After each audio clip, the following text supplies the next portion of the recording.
नमस्कार, जय जगन्नाथ। भविष्य मालिका का जिस विषय पर हम हर एक एपिसोड करने की कोशिश कर रहे हैं उसको अगर आप समझने की कोशिश करेंगे तो ये जो बात 600 साल पहले महापुरुष ने यानी कि महापुरुष संत अच्युतानंद दास जी ने 600 साल पहले इस बात सबको वर्णन किए हैं। ये जो भविष्य मालिका को 318 खंड भाग में बंटन किया गया है वो सभी पुस्तक में सब कुछ अलग अलग बात को वर्णन की गई है। केवल आप ये मत समझिए कि भविष्य मालिका में विनाश की बात की गई है, ऐसा बिल्कुल नहीं है। भविष्य मालिका में आप जैसे भी गीता ज्ञान को समझते हो ठीक उसी तरह महापुरुष ने इस कलिकाल के लिए ये भविष्य मालिका का रचना कर गए थे। वर्तमान समय में अगर हम वास्तविक बात को पकड़ने की कोशिश करेंगे यानी कि वर्तमान समय में जो सारे कुछ घटना हमारा आंखों के सामने ही घटित हो रही है अगर हम उसको भी थोड़ा देखने की अगर समझने की कोशिश करेंगे तो हमको भी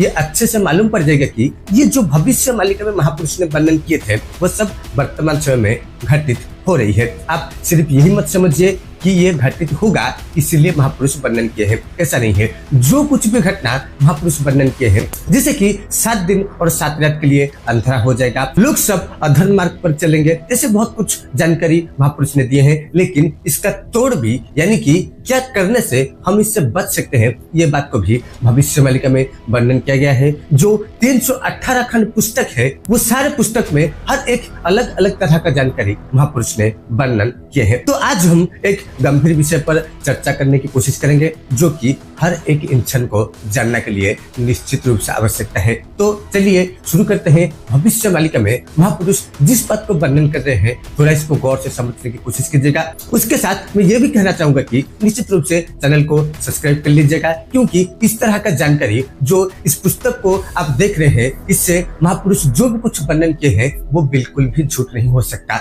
यानी कि आप जितने पुस्तक सब देख रहे हैं वो सब में अलग अलग तरह का बात तो वर्णन किया गया है निश्चित रूप से, लेकिन उनका जो लक्ष्य है यानी कि उनका जो टारगेट यानी कि जो केंद्र है वो एक ही है। तो चलिए शुरू करते हैं। महापुरुष इधर वर्णन कर रहे हैं कि छिन्नी छत्र हेब संसार मदुआ माताल प्रबल सत्य संगे कली समर 12 हाथ खंडा बाहार अज्ञानी निर्दुक मरिबे खचुआ मिछु आटी जिबे धूम्र वर्ण हेब संसार लंजा पड़ीजिब उत्तर अण घरुआ जे घरुआ संसारे व्यापीबे कारुआ। यानी कि मोटा मोटी में अगर मैं आपको बताना चाहूंगा महापुरुष वर्णन कर रहे हैं कि यानी कि जिसको आप दारू बोलते हैं वो इतना ज्यादा लोग पीने लगेंगे कि ये संसार चकमाचूर हो जाएगा और वही दारू के नशे के लिए ही बहुत कुछ कांड होने वाला है। उसके साथ महापुरुष ये भी वर्णन कर रहे हैं कि सत्य संगे कली समर, सत्य और कली ये दोनों के अंदर संघर्ष द्वंद्व और महायुद्ध चलने वाला है। यानी कि जो कल की होंगे वो 12 तरह से संघर्ष करने के लिए आ जाएंगे, यानी कि हर तरफ से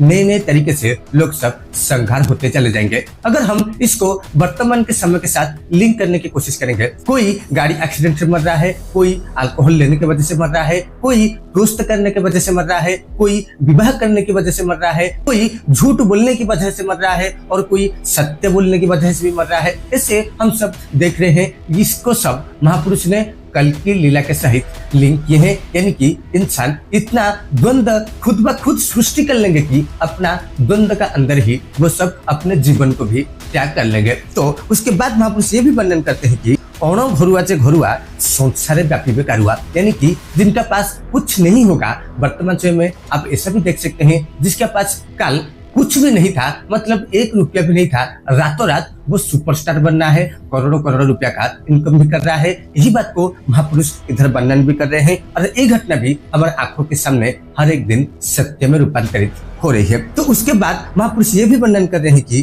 अबला स्त्री जेते जानो विटपे करिबे रमण धन लोभरे जाति देवे टुंडाल संगते रमिबे। यानी कि धन के लिए जो नारी लोग हैं वो किसी को भी शादी कर सकते हैं, किसी का साथ शारीरिक संपर्क भी रख सकते हैं और धर्म भी परिवर्तन कर सकते हैं, केवल किस लिए ना धन इनकम करने के लिए। अर्थ के कारण सब कुछ अनर्थ हो जाएगा। यानी कि जितने भी सारे महिला लोग हैं वो सब इतना व्यभिचार हो जाएंगे कि उनको कोई भी कुछ नहीं बोल सकता। और जो घटना सब वर्तमान समय में सोशल मीडिया पर हम लोग हर एक दिन भी देख रहे हैं। तो उसके बाद ये भी महापुरुष बोल रहे हैं कि लज्जा को भय न करिबे पति कोपरे नाश जीवे स्वामीर क्रोध हेबो जेणु भारीचा सुख नहीं तेणु। यानी कि लज्जा शर्म जो होता है एक चीज नारी का अंदर, वो बिल्कुल भी नहीं रहने वाला है। और इसके साथ महापुरुष ये भी इधर वर्णन कर रहे हैं कि अगर ये घटना महिला सब करने लगेंगे और पति का क्रोध के कारण वो जो पत्नी है वो बिल्कुल भी खुश नहीं रह पाएगा, वो खुद ही आत्महत्या कर डालेगा। महापुरुष इस बात को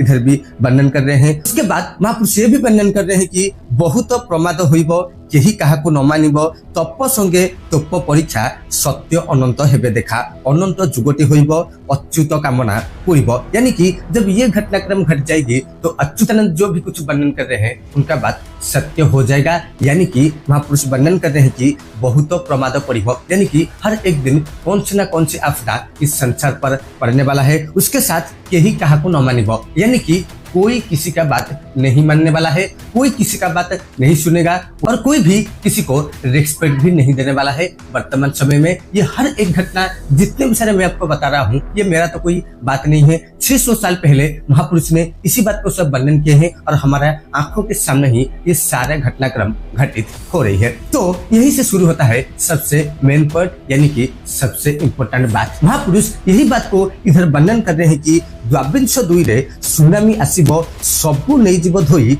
झाड़ बाड़ सही जीए रही जीव कूल को विहन से आकाशु अग्नि पड़बल बौल जाली देव भूमंडल मुंडमाल हेब ये सारा भुवन धोई नहीं जीव जल। यानी कि जबकि ये सारे घटना में जो पहले आपको समझा रहा था, अगर वो सब घटना घटित हो गई तो ये घटना घटेगी, यानी कि महाभयंकर सुनामी आने वाला है। उसके साथ आकाश से अग्नि का बारिश भी होने वाला है, उसके साथ जल प्रलय बहुत सारा होने वाला है। यानी कि इस संसार में बहुत सारे लोग मरेंगे, जिसको महापुरुष इधर इंडिकेट कर रहे हैं। कब मरेंगे ये सबसे इम्पोर्टेंट चीज है। यानी कि द्वाविंश 2 रे सुनामी आसीबो। द्वाविंश यानी कि 22+2 यानी कि 24 अंक में ये घटनाक्रम घटित होगा। तो आपका मन में ये भी एक सवाल आता होगा कि वर्तमान तो 25 यानी कि 2025 चल रहा है, तो 24 में ये और कब होने वाला है, इसको भी थोड़ा आप गौर से समझिए। महापुरुष का जो कैलकुलेशन है वो आपको पहले समझना पड़ेगा। यानी कि महापुरुष इसी बात को अगर मैं डायरेक्ट कहना चाहूंगा कि यानी कि इसी 2.5 साल के अंदर अंदर ही ये जो मीन योग पड़ रहा है, इसी का अंदर ये सारे घटनाक्रम घटित होने वाली है। तो उसके बाद महापुरुष ये भी वर्णन कर रहे हैं कि मोला मोला बोली सभीए कहिबे हाथ केही न धरिबे 7 दिन 7 राति जे अंधार जंतु घरे पशि जिबे ज्ञान न रहिबो भल मंद बोली अर्थ लोभे करुथिबे नारी बुलुथिबे उल्लग्न बेशरे पुरुष गर्भ धरिबे। यानी कि सबसे इम्पोर्टेंट चीज और सबसे जो अंतिम बात महापुरुष इधर वर्णन कर रहे हैं, उसको थोड़ा